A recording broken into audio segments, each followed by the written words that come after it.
Let me just begin, if I could, by thanking Roya.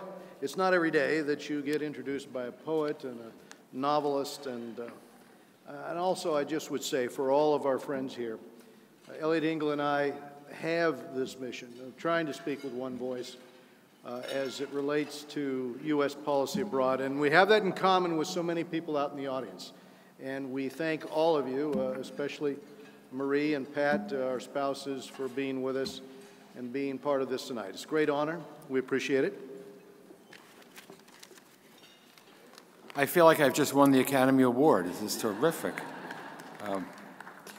Thank you, Roya, for those very kind words, and congratulations to all the honorees. It's always a particular pleasure for me to stand alongside my friend Ed Royce, our chairman of the Foreign Affairs Committee.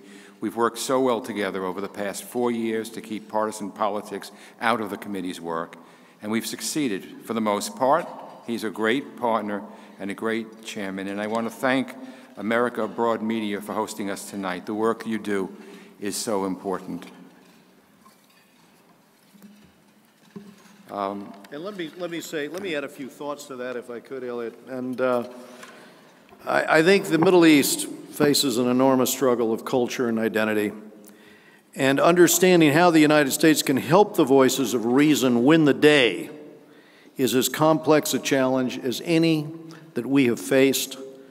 I think this is not something our government can or should attempt to solve alone. To play a meaningful role in supporting positive change, a diverse set of Americans from many sectors of American society must directly engage their professional and cultural counterparts in the Middle East. And that's why American Abroad Media is so vitally important. Its founder, Aaron Lobel, has spent 15 years building these relationships, not just all across the Middle East, but also on our own West Coast and in Washington. It's a reflection of the hard work that there is such an incredible collection here tonight of the very people who are needed to win this struggle. We have both worked our entire careers, Eliot and I, in Congress, to strengthen the positive work of U.S. broadcasters, and we look forward to working to enhance the effectiveness and impact of U.S. international broadcasting going forward. We have also worked our entire careers to forge stronger relationships with our allies in the Middle East. So to see here tonight ambassadors from so many countries in the Middle East, South and Central Asia and North Africa, along with senior military officers and top State Department officials, is especially gratifying. This is a generational struggle, but with the contributions of everyone here in this room and with many others, we can further improve the lives of millions. We can strengthen the security and prospects for peace across the Middle East. And again, thank you for that award. As we've heard, both Ed and I are deeply committed to making sure that American voices are heard around the world. We see so many closed media spaces, so many areas blanketed with relentless propaganda, so many false and violent ideologies poisoning the minds of vulnerable people. There needs to be a counterbalance. There needs to be a window into these people's lives that shows them what's possible in an open, democratic society. There needs to be an alternative when children grow up being taught that America is their enemy. I'm not talking about fighting propaganda with propaganda. Unbiased news and information is enough to do the job, and the challenge is reaching these closed-off places. That's why the chairman and I support reforming our international broadcasting efforts, breathing new vitality into the tools that helped the United States win over hearts and minds during the Cold War. If we do this right, if we find the right partners and give those initiatives the resources they need, we know we can make a difference.